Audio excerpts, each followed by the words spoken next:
5 money lessons from 2020. Let's have a look. Hello everyone, Florian.Heise here, and welcome to another episode of HeiseSays. Grab your stein of coffee because we're going to look at this article from Samantha Menzies on Yahoo Finance about 5 money lessons from 2020, of course, and see if we agree with them or not, or if they're actually that special, 2020 lessons. So let's have a look. The year 2020 caught us all off guard. The pandemic and its worldwide economic impact is something none of us could have envisaged this time last year. But there are a lot of preppers that were preparing for it. A lot of preppers are, getting ready for it. I'm an ill-prepared prepper. I'm the one that rushes out and buys a generator and to preserve my meat in case we lose power for a few days. So yeah, I'm a bad prepper, guys.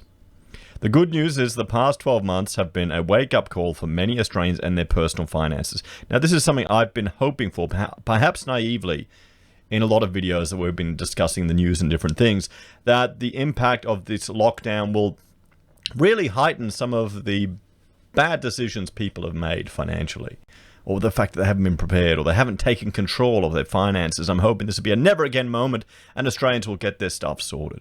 What do you reckon? You think I'm being naive? We all know the importance of budgeting. Yeah, building a cash reserve, definitely, and having more than one income. But how many Aussies actually took managing their personal finances seriously until now? And that's a really good question. That's a good point.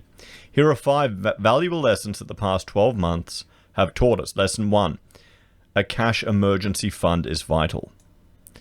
Now, I think Samantha's right on the money there, and I agree with her. But this isn't a 2020 lesson. We learned this from the bushfires in the year before. We learned this when people were robbing convenience stores and stealing petrol because they didn't have any cash. It's always worthwhile having a bit of cash set aside, having a cash fund there, just in case. In the past 12 months, building an emergency fund and managing risk is a critical foundation for one's personal financial plan. An adequate rainy day pot of money helps cover any urgent or unexpected costs such as a job loss, pay cut, or major illness or accident. It's your safety net for when the world takes an unexpected turn, as it did in 2020, exposing you to risks which otherwise weren't there. As a rule of thumb, many experts say an emergency fund should be able to cover an absolute minimum of 3 to 6 months worth of living expenses and should be easily accessible. Okay, this is different. What she's talking about is an emergency fund, a pool of digital cash in a bank account somewhere, which is, true. You need 3 to 6 months of money sitting there. But what I was talking about was an actual physical cash, $1,000, if that is an emergency fund, or $500 that you need to keep topped up if you go out and go on a spending spree or something like that. But just to have access to some cash, even a couple of $100 just in cash, just in case you need to fill up some petrol or get some food or some toilet paper if the digital systems are down. So I'd add lesson 0 to that one.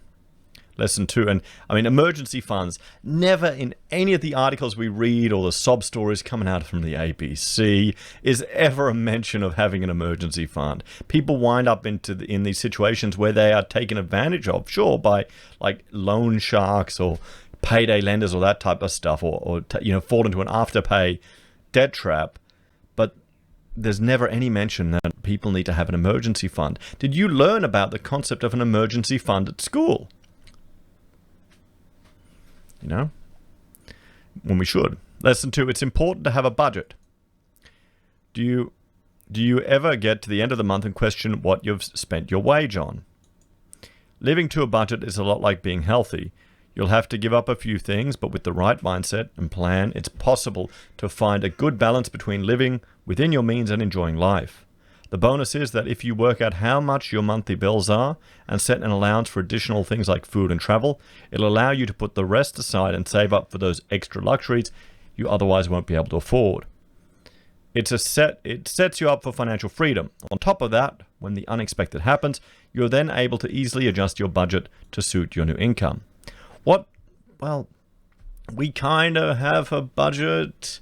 Rachel manages the family cash flow. So she has an Excel where she predicts, throughout to the end of the year, how much money we're anticipating coming in from our different income streams, how much she's allocated for different spending, food. I handle all the bill payments and all of that, and that's all just taken account there. So it's kind of a year plan of what's coming in. So she'll adjust it. So we'll make sure we have, okay, we've got a tax bill of this is anticipated there. We'll have that money set aside for that. Or we've got, we'll do the foundations in this month, so there'll be that amount of money coming out of there for our house project. That's kind of how we manage it. It's kind of evolved from what we've developed for our business cash flow management to our household and family. And now, because we've scaled back our business, the costs are so little, it's our biggest cost is probably food a month, in our household, in our family, and our business all together. Funny that, isn't it? So yeah, having a budget is important, but tracking, I think, is more important. So you can adjust it. You can see, okay, we spent a bit more there, or every 6 months we've got these bills coming in, at least just to get a handle on it. I think Dave Ramsey has his little app where you put in like every dollar and you tell that dollar where to go, what to do. You may even be able to put those dollars in your bank account and get that 1.5% interest. Sorry, 1.35. Wow. Interests are just crap nowadays, aren't they? So lesson 3, a diverse income is a safe one. Diversified income. Australians who solely rely on one source of income are putting themselves at higher risk in the event of an economic downturn and an unstable job market. The more sources of income you have, the less exposed to risk you are, which means if you lose your job or your income was cut, you have another source of income to fall back on before defaulting straight to living off your emergency fund. And that's true. That's very good advice there, is diversifying your income streams. One example I bring up is where I have invested in equipment for point cloud scanning. And we bought this because we had a big job, which was part of this tower, and another one where we had to scan and design. So we bought the equipment. We actually borrowed money to buy it. I wouldn't do that now, but that I was still learning back then. So we had this equipment, and I wanted to try and provide these services to people, and going out there and trying to flog it to architects and people, and a lot of them just weren't quite at that level back when we got this. So eventually I flipped it into saying, let's just rent out the equipment. I'll drop it off to people, they can book it in, they can rent it from 1 day up to 7 days higher, and I'll drop it off there, so the equipment is making us money. So this was just another way of diversifying our income stream with what we'd already invested in. So, I bought the scanner, which is $40,000. I could rent it out for a day, and it's $500. Drive out there, come back, an hour of travel. I'm not complaining. It doesn't take too much out of my day, but it's another little bit of money coming in. Looking at diversifying your streams. If you're a professional, you need to find multiple ways you can do it. As architects, we can, if we have a look here, for us, it's all the different sectors you can work in. Commercial, retail, cafes and restaurants, mining. I'm still, because of the mining work we did back in the day when no one wanted to touch it because it's not that exciting, I'm still getting work for it now. It's leading to quite exciting projects, gymnasiums. So that's the type of thing as well. It comes down to your profession. You want to diversify in the ways you can bring money in and the types of projects you can do, at least for an architect. Guys, they're good. End of trip facilities, they're having to put them everywhere just to encourage people to get into these buildings. It's going to be interesting to see what happens in this commercial office sector, guys. So lesson 4, we can save more than we think. And I bet I like these. This is some good advice here from Samantha. Good work. We can save more than we think. And I bet you a lot of people have experienced that in this holiday we've had. This is the year. For a lot of people, it's been a holiday. It's been stressful, it's been tough, but the impact of the recession has been limited by government intervention in the market, everyone. We haven't felt it yet. When they start pulling these interventions off, banks haven't even been foreclosing on mortgages. Banks will do everything they can to avoid a run on property. So that's why. So people have been saving more. The government shutdowns, we all experienced in response to the pandemic, forced us to stay at home. Eating out was banned, the cinema was closed, theatre and concerts were called off, and even the local pub was shut down. Now you realize how much money you saved when restrictions were at their tightest. Have the new relaxed rules seen you pick up where you left off, Or have you realized, or has your realization of how much you spend on socializing made you readjust the way you spend your money? And this is probably the golden point out. This is the real 2020 point here from this. Okay, this is what is uniquely 2020. The fact that the economy was locked down. You had no option. You couldn't go out and go to the pub, or you couldn't do this, or you couldn't do that, and how much money people had found in their pockets. Just think about if you had learned that lesson a few years earlier, guys. When you become a boring suburbanite, and, you know, for us, we'll go shopping, we'll take the kids. And what we'll do is we'll go to Aldi. I've got like a little pull cart that I pull them around in. You know, two of the kids. We'll go to Aldi, we'll get a box of ice creams, chocolate ice creams for like $2.40, maybe some cheese and some yogurt. And then we'll go sit in the food court and we'll feed all 7 of us with this Aldi bought food for $15. Now, I know that's probably really cheap, but hey, we're still bringing business there. And I'm not going to spend, you know, I could spend $15 on one meal for one of us that's probably all rubbish. Or I can at least get the rubbish from Aldi and save some money. Let me know if I'm the only one that does that, and I'll be embarrassed. But not really care. Because if you see how expensive food is these days, takeaway food is, you go to Macca's, it's not cheap.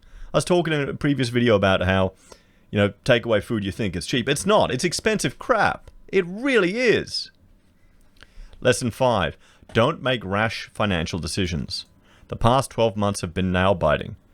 In times of crisis and volatility, it's difficult to focus on the long-term outlook because it's difficult to visualize how the economy, stock markets, and businesses might pan out. But it's essential not to make rash financial decisions when things look risky. Economic uncertainty and global volatility across nearly all markets left investors on the edge of their seats, waiting for the final blow that would send global stock markets tumbling downhill, but it never happened. Imagine how much those investors would have lost if they'd opted out of markets as soon as things started to look tough. We'll have to see. I mean, you can't fight the Fed. That's the thing. You can't fight the Fed, guys. Well, there we have it. 5 tips or 5 lessons. You know, emergency fund, a budget, diversify your income, save. Don't piss money away. And don't make rash decisions. So I think Samantha did quite a good job with this article. And I think there's certainly some valuable lessons there. I think the biggest one is people saving more than they realize. So guys, what lessons have you taken away from 2020? Have you saved a lot of money? Have you invested, you know, got a diverse income stream? Or are you just, you know, saying never again, I'm going to get it in order? Let us know in the comments. Thanks for watching, guys. Please like, share, subscribe to the channel. If you're a fan and want to support the content I create here, there are a few ways you can. You can join us on YouTube or Patreon. You can support us using our affiliate links at Amazon, eBay, Independent Reserve, or AussieBroadband. You can buy a merch from HeiseSays, use Gold Pass from the Perth Mint, or support us via PayPal. Take care, and I'll see you all next time. Bye for now.